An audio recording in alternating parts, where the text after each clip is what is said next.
gwamnatin jihar Kano a ƙarƙashin ta kullo da shi. A yau ɗin nan mun karɓi bakuntar manyan mutane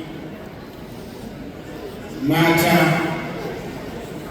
'yan halaliya.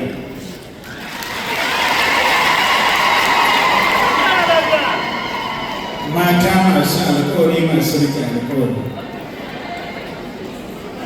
mata da suka fito kwansu da farfata suka zaɓi wannan gwamnati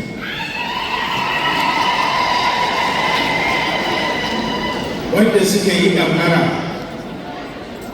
suka fito suka kare ƙuri'u suka tabbatar an kirga kuma an faɗi waɗanda suke so cewa su suka ci zaɓe.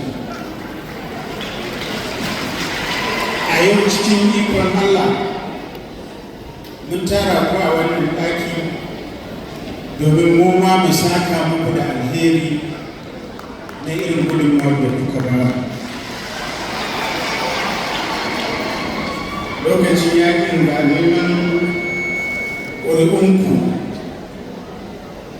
mun yi muku alƙawari da dama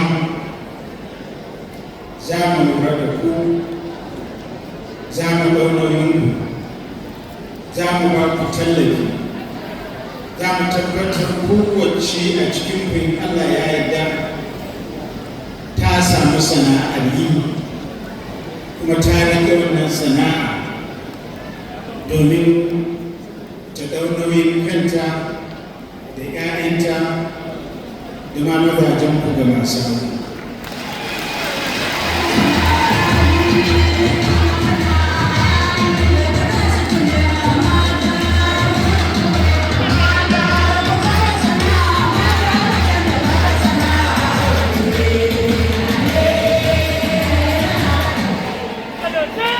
Mun yi muku alƙawarruka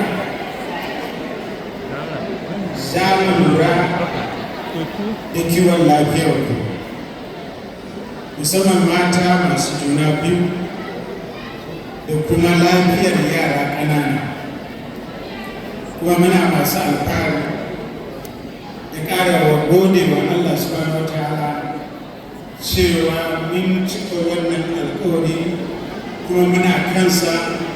Kuma in Allah da za mu ci gaba har sai mun kai ga inda muke so mu kai domin samun kuma fita in Allah.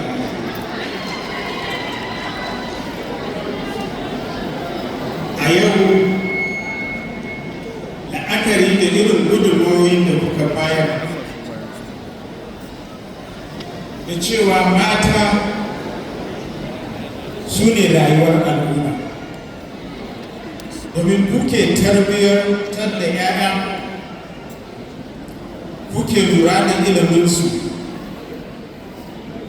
kuke tabbatarwa yara sun je makaranta a lokaci, kuke shirya su, kuke koyar da su, ku tabbatar da cewa wanda aka koya musu sun yi amfani da shi. In ba su da lafiya ku ne, abinci ma ku ne. So da haka ya zama wajibi a tsaya a tallafa muku domin a tabbatar da cewa kun samu sana'o'i wanda za ku yi amfani da su kamar yadda muka faɗa.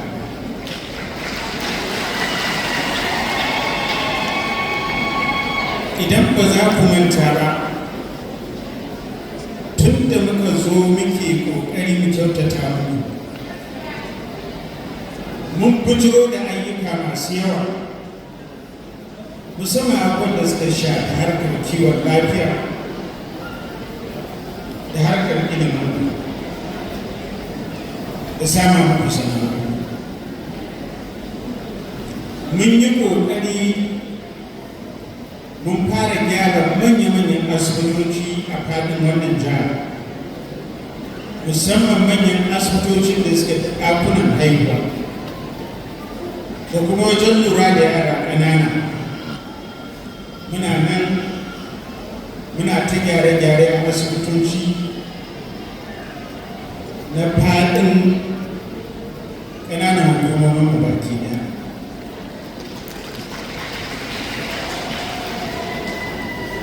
Haka mun farfado da abubuwa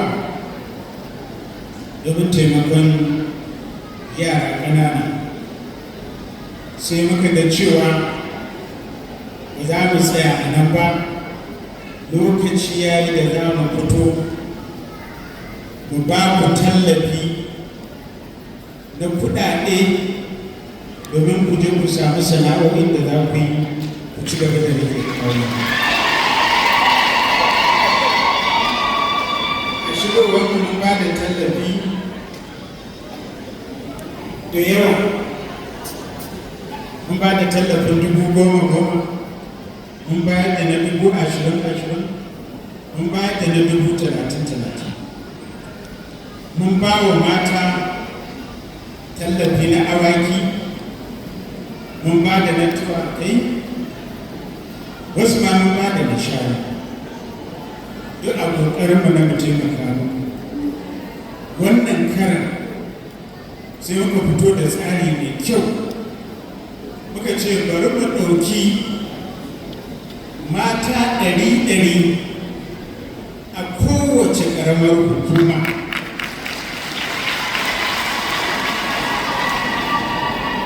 Da suke wajen birni da kewaye. Ma'ana muna da ƙananan hukumomi 36 na waje. Waɗannan ƙananan hukumomi mata 100 za su amfana a yau ɗin da nake muku magana daga kowace ƙaramar. Haka ƙananan hukumomi 8 da suke birni da kewaye su kuma za su amfana da mata 200 kowace ƙaramar hukuma. Kuma a wannan rana cikin ikon Allah kowace mace guda ɗaya 50,000 za mu ba ta na ƙasa.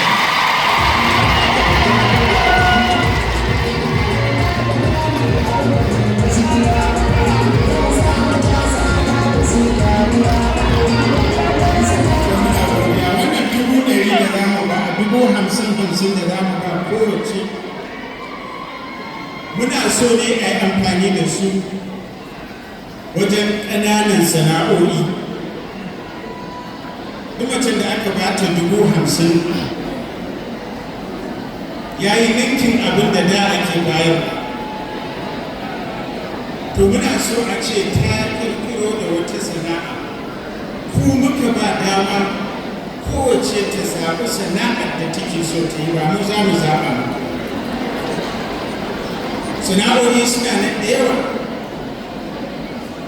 Akwai ta koko da kosai, akwai ta tuwo, akwai ta wake da shinkafa, akwai kuli-kuli, akwai yin man gyaɗa, kunun zaki, kunun tsamiya, alala, tubani, wainar rogo. Ga su ɗin sana'o'i da yawa, ya danganta abin da kuke so.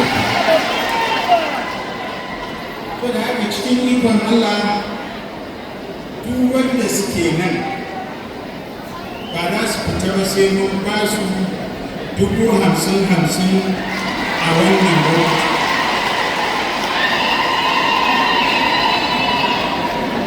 Mun so mu ce gaba ɗaya mata 100 nan daga kowace ƙaramar hukuma su tare a wannan wuri. Amma mun yi tunanin ina za mu ajiye su. Idan mun kai ku fili na cikin gida, rana da ake yi za ku sha wahala. Mun kuma ba a son ku sha wahala.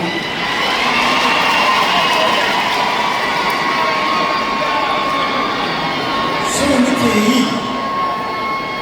ku zo duk da AC ɗin da take ciki saboda yawa ba ta isa ba, amma dai ya face kuna rana. So da haka so muke ku zo ku zauna cikin walwala, a baku abin da za a baku ku koma gidajen.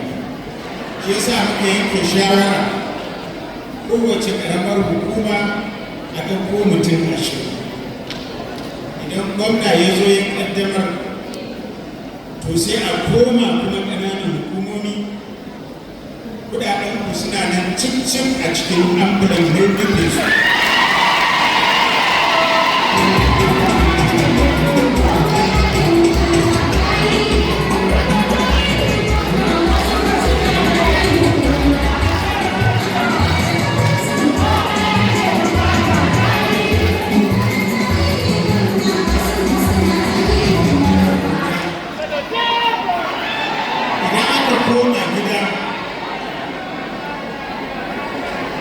Ciyawomi ko mu ce kantomomi na duku tare da manyan kwamiti da muka yi za su tabbatar an je an zauna an kaddamar da sauran mata 80 an ba su kudadensu hannu da hannu.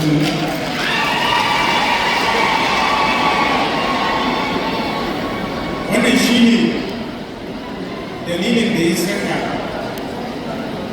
muka kaddamar da wani kwamiti wanda zai tabbatar da cewa matan da za a ba kuɗi sun karɓi kuɗinsu hannu da hannu. Wannan kwamiti da muka yi akwai mambobi na Kano Proper masu bin diddiga su tabbatar an yi abin da ya kamata. Akwai shugabannin mata guda 2 na kowace ƙaramar hukuma, akwai kuma kansiloli a cikin wannan kwamiti na local government na wucin gadi, su ma guda 2 daga ƙananan hukumomi. Akwai shugabannin mata na kwankwasiya na ƙananan hukumomi. Abin da ya sa muke wannan, so muke yi a yi shi mata zalla.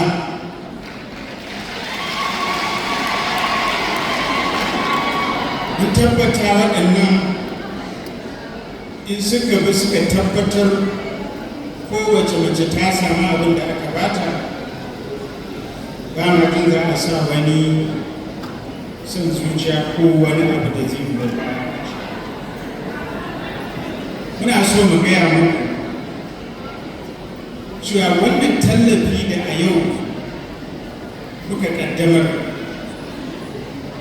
ba fa zai tsaya da wannan wata ɗaya ba ne kacal.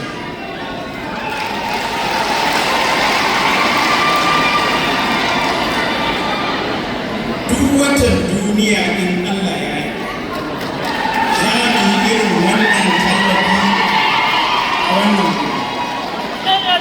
duk watan duniya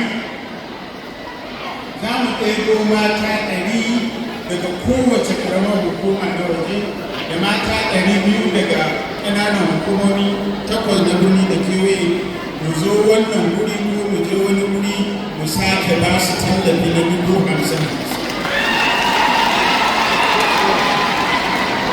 Kuma muna gaya muku tuni kuma da rana ce na kashe da za mu bayar daga nan kashe fila rana ce.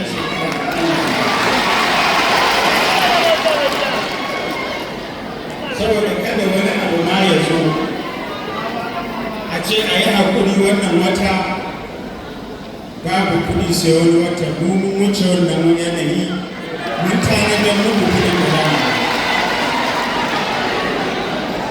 Saboda haka duk watan duniya za a zo nan za a karɓi irin wannan tallafi daga hannun gwamnatin jihar Kano, gwamnatin da kuka zaɓa, gwamnatin da take Kano.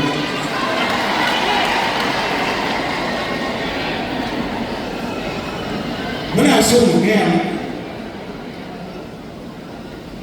cewa duk wacce ta karɓa za mu dinga bin diddigi. Kuma wannan kwamiti da muka yi na mata zalla lokaci-lokaci zai dinga shiga lungu da saƙo, dama suna da sunaye domin ya gani yaya ci gaban naku yake.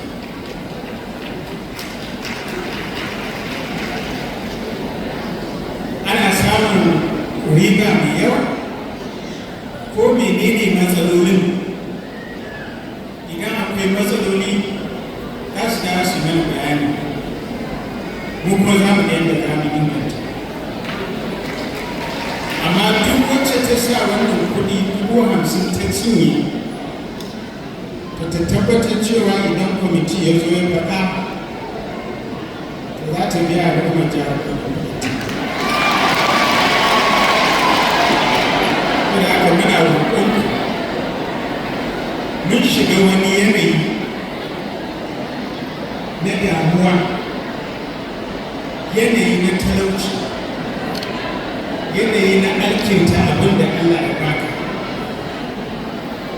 A yi ƙoƙari a alkinta wannan 50,000, a yi amfani da su yadda ya kamata.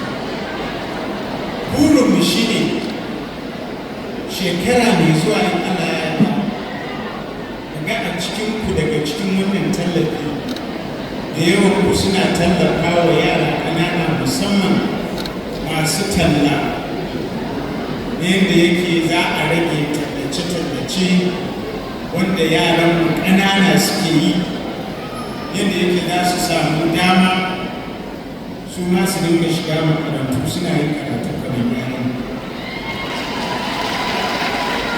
Kuma ina ƙara son gaya muku